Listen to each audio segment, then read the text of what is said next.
227টি মামলা করা হয়েছে হত্যাকাণ্ডের সাথে, মৃত্যুদণ্ডের সাথে। এখন সে বলছে 227 জনকে হত্যা করে সে লাইসেন্স পেয়েছে।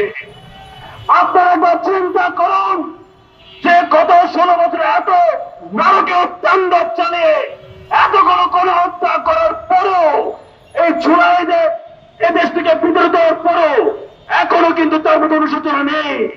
তাই আমি বলতে চাই, যারা শেখ হাসিনার দোসর, ছাত্রলীগ, নিষিদ্ধ ছাত্রলীগ, যুবলীগ, স্বেচ্ছাসেবক লীগ অথবা তার যে গুন্ডা পান্ডা আছেন, আপনারা কোন আশা ভরসা তার সাথে এখনো থাকতে চান? যে আপনাদেরকে দেশ থেকে চলে গেছে, করতে বাধ্য হয়েছে, আপনাদের লজ্জা উচিত। যারা এখনো তাকে ফিরিয়ে আনতে চান, যারা এখনো তার জন্য মায়া কান্না করেন, আপনাদের বিবেক থাকা উচিত। পাগলে ও নিজের ভালোটা বুঝে, তাহলে আপনারা কেমন আমলে করেন যে আপনাদেরকে রেখে আপনাদের মা চলে গেছে, আপনাদের নেত্রী চলে গেছে, আর আপনারা তাকে ফিরিয়ে আনার চেষ্টা করছেন। আপনাদের মনে রাখতে হবে যে শেখ হাসিনা গত 16 বছর এদেশের মানুষকে সুখে শান্তিতে থাকতে দেয়নি। আগামীতে যদি কোনোভাবে কোন সুযোগ তার হাতে আসে, সে তখনও কাউকে আর শান্তি দিবে না।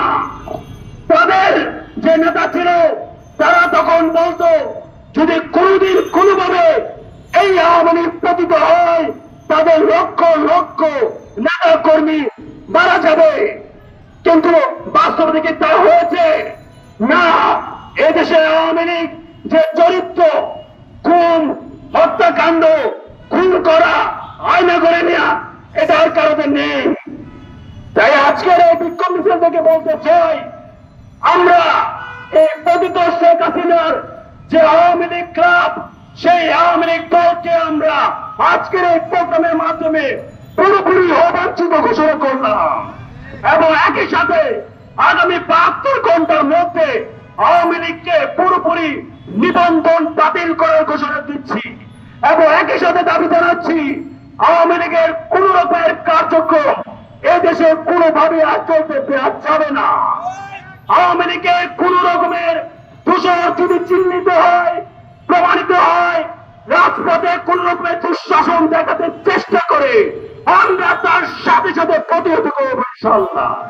শুধু তাই নয়, আমরা বলতে চাই, এদেশ রাজনীতি হবে, তবে আওয়ামী লীগের রাজনীতি চলবে না।